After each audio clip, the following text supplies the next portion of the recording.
Obrigado, Ken, pelas palavras muito gentis. É realmente um prazer poder trabalhar com a indústria de reciclagem animal. Eu tenho, é uma verdadeira honra, né? E trabalhar também para essa indústria especialmente. E, naturalmente, esse daqui é um assunto que foi dado pelo Dana, né? O Dana que pediu para eu falar sobre isso, para movimentos em relação à redução de desperdício, né? E eu preparei esse tópico antes de vir essa conferência. Primeiro, nós vamos falar da perda, desperdício e os papéis da reciclagem na redução de perda e desperdício.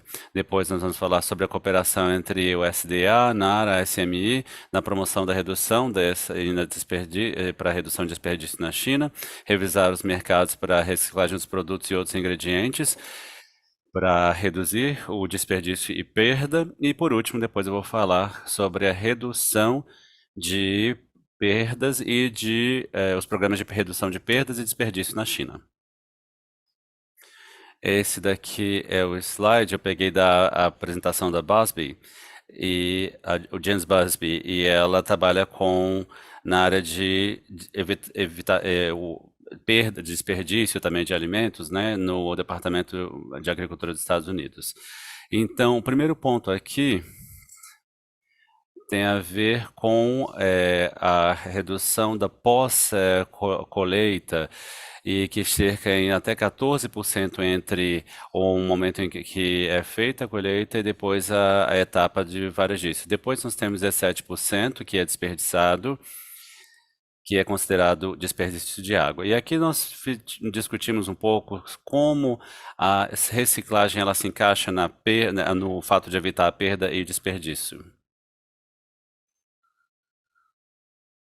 E nós tivemos uma conferência interna 2 meses atrás, onde discutimos isso com o Kent e com a Dana, e, e o Ken indicou que tem a nossa, nós estamos querendo prevenir em 100% a redução de perda, né, entre a colheita e o processo do varejo, e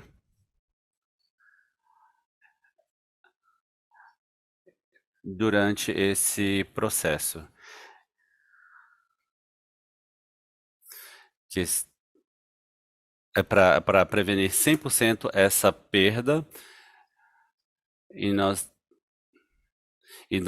vamos reduzir em 100% a redução, né, dessa perda, especialmente em vários itens aqui da Ásia e países da Ásia. E o desperdício, a redução de desperdício é mais relacionado a os recicladores que recebem o material dos supermercados e de outros varejistas e os processadores do UCO para reutilizar essa situação, e a nossa indústria de reciclagem se encaixa nesse processo para redução de perda e desperdício.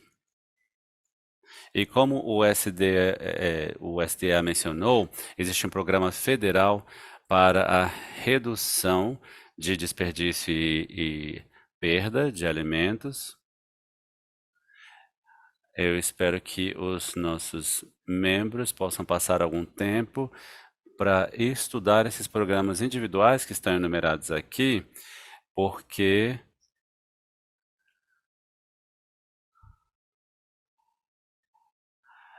nós estamos promovendo de forma bem ativa isso.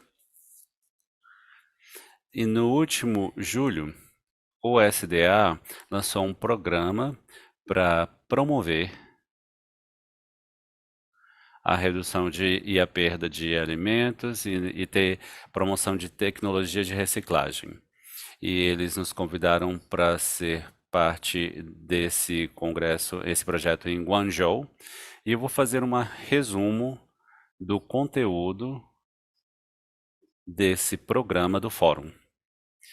O SDA introduziu os impactos de perda e desperdício de alimentos nos aspectos econômicos, ecológicos e sociais, e também houve a promoção de programas que são financiados pelos governos estaduais e federal, e muito trabalho que foi colocado na educação das pessoas. E, além disso, nós também apresentamos as nossas práticas de reciclagem, processamento de sangue, de laticínios e de peixes e insetos também, e as formas diferentes de utilizar e evitar essa perda e desperdício de alimentos. E a doutora Úrsula foi convidada para fazer uma apresentação sobre os usos diretos desses materiais nas rações animais. Nesse fórum, foi, houve, a reciclagem está sendo utilizada de forma extensa. Apesar dos custos serem um pouco altos, eles garantem resultados consistentes. E nós começamos a trabalhar com essa instituição para promover a tecnologia, a empresa chamada Harslev, e, e para aumentar a qualidade dos produtos também. Houve outra apresentação sobre a reciclagem e uma apresentação também de produtos para alimentos de peixes e também especialistas de aquacultura que introduziram formas para otimizar a combinação de proteínas animais para substituir a farinha de peixe. E também como a farinha de sangue pode ser utilizada para aumentar a qualidade dos produtos. Também tivemos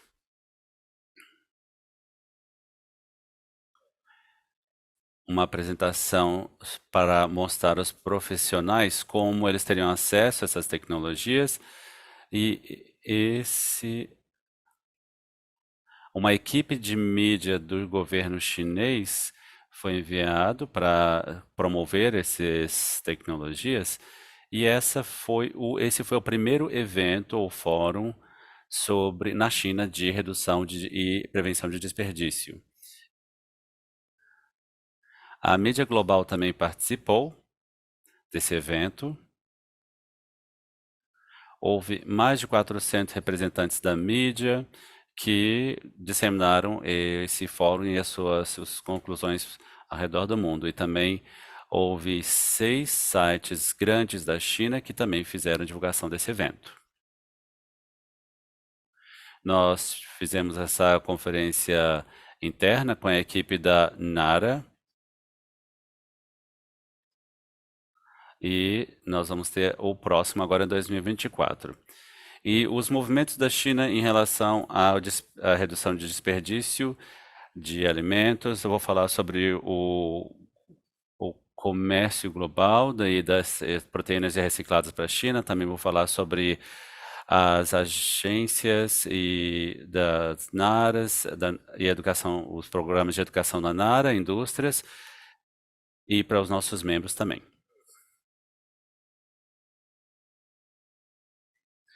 Esse daqui são os dados de comércio de proteínas recicladas da China de 2011 até 2023, e como o Ken mencionou, o número praticamente dobrou nesses últimos anos.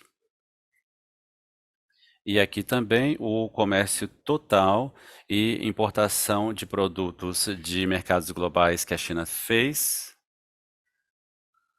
em toneladas métricas, importadas pela China. E os outros fornecedores, em relação ao volume, teve 46 mil toneladas métricas. A Argentina e o Uruguai nos fornecem 30 mil toneladas métricas, a Nova Zelândia aproximadamente 22 mil toneladas métricas, E essa é toda a proteína animal que a China recebe do mercado global. E os recicladores brasileiros estão trabalhando muito e houve muito progresso nessa área. O nosso mercado vai estar completamente aberto em 2024, no final de 2024 e 2025. Essa é a participação de mercado aqui nos Estados Unidos, nos produtos reciclados, e os Estados Unidos representam 73% do total de proteínas recicladas que são enviadas para a China. E em relação ao valor, por causa da farinha de frango, que é um dos principais ingredientes que vão para a China, a participação de mercado é de 81% dos Estados Unidos, do total das proteínas recicladas que a China recebeu dos mercados globais. A importância do mercado chinês é gigante para a produção de ração e de farinhas, e ela é medida em uma quantidade gigantesca. E aqui, quando nós observamos a produção de farinha para os peixes e outros produtos criados na água, também é muito significativa. A China está indo da transição das carpas das espécies de alto para alto valor agregado omnívoros ou carnívoros. E nos últimos 20 anos, eles vão gerar, essa transição vai gerar mais oportunidades para a proteína animal.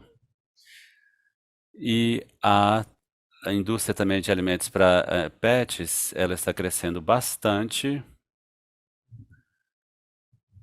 e as nossas estimativas são de 1,2 milhões de toneladas métricas, que vai requerer muita proteína animal também. E com esse sucesso todo, ele não vai desenvolver por si só o mercado chinês.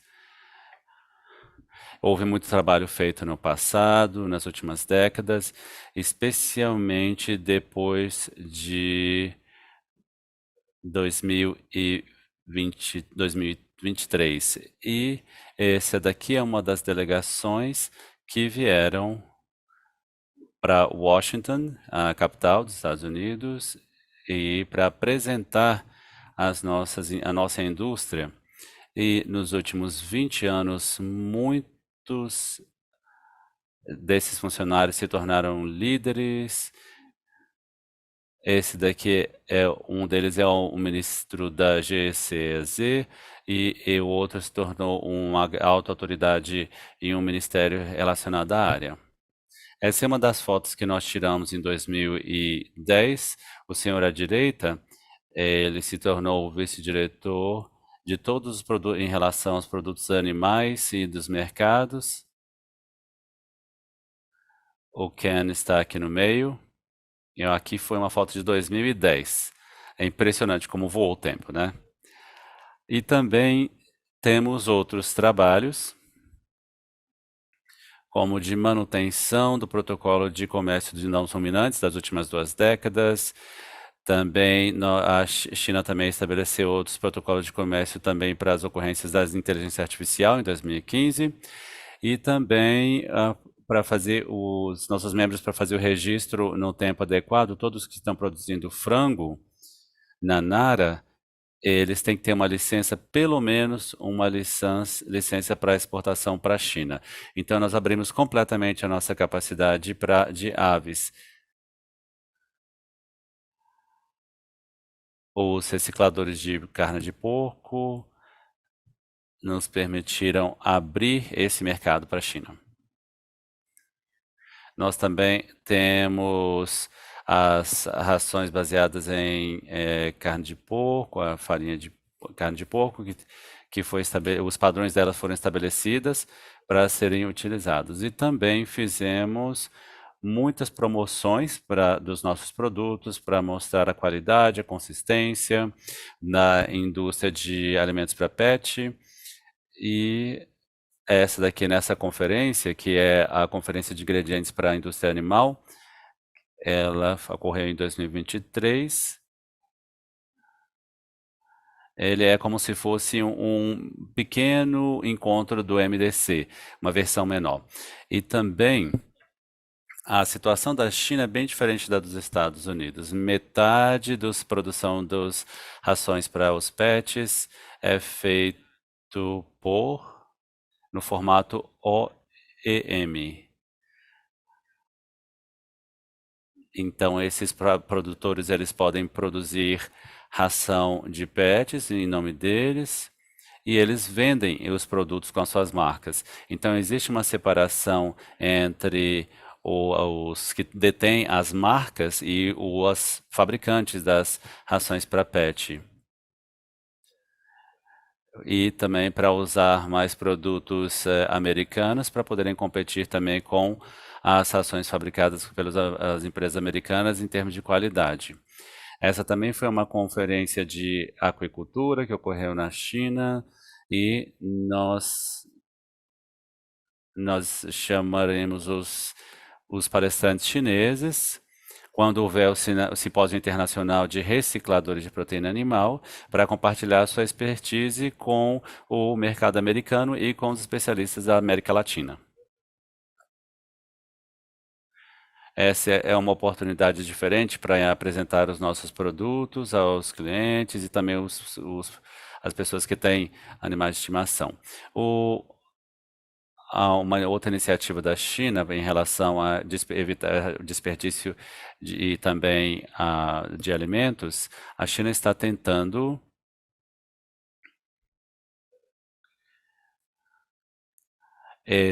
houve uma propaganda dessas iniciativas e, e a indústria chinesa de reciclagem animal, ela está numa situação diferente. Os esse hábito dos chineses está mudando os hábitos alimentares nos últimos 20 anos muito o frango e os ossos também estão se tornando mais acessíveis também na alimentação e são concorrentes muito fortes em relação à farinha de frango.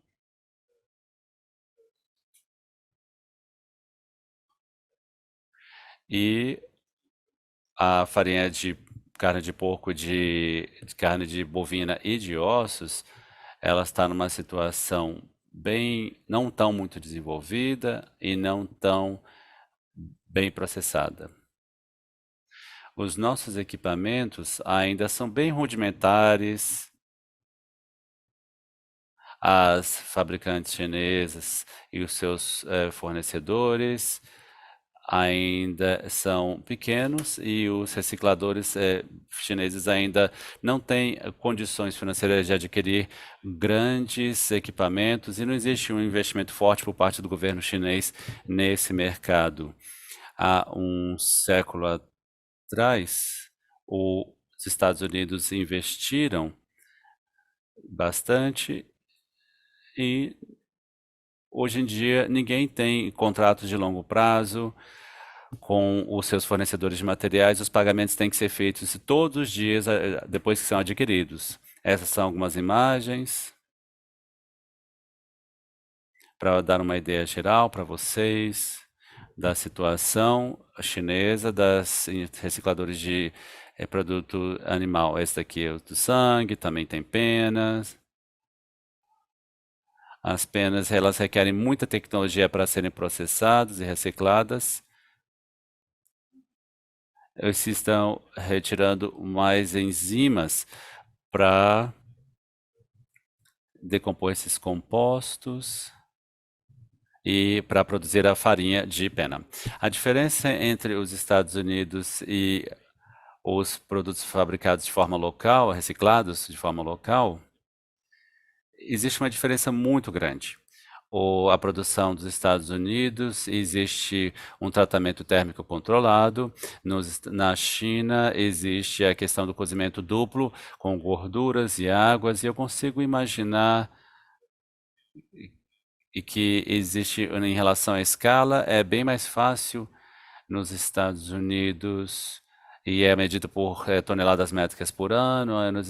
Na China, hoje em dia, não existem grandes fábricas e para os programas residuais, programas de monitoramento, eles têm teste nos Estados Unidos e ainda na China ainda não existe essa disponibilidade. E também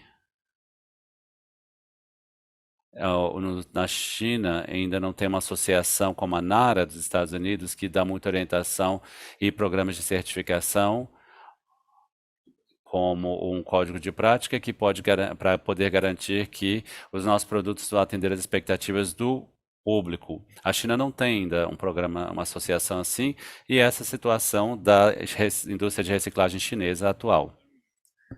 E existe uma parte muito importante na redução e prevenção de desperdício, que são os insetos que está recebendo o apoio governamental para essas práticas de cultivo, mas existe muito, ainda são muito limitados. Existem algumas pesquisas que estão sendo financiadas, mas essas práticas de cultivo e criação de insetos ainda são muito limitadas. O governo chinês, a única coisa que ele está fazendo para promover os fabricantes é que eles devem ser reciclados, esses animais devem ser reciclados e antes de entrar na cadeia de alimentação humana. E para também ter os equipamentos necessários para fazer as rações, as farinhas e essa situação atual de prevenção de desperdício da China. Eu gostaria de agradecer o Ken pelas suas orientações e todo o trabalho, o empenho e trabalho para ajudar o nosso desenvolvimento de mercados estrangeiros. E nos últimos 20 anos, o Dana também está trabalhando em um novo projeto para garantir mais financiamento e todo o trabalho feito em Washington está nos ajudando a desenvolver a nossa indústria, o mercado na China e na Ásia e também global. Eu gostaria muito de agradecer ao Ken e os nossos colegas nos Estados Unidos que por todo o apoio recebido. Muito obrigado.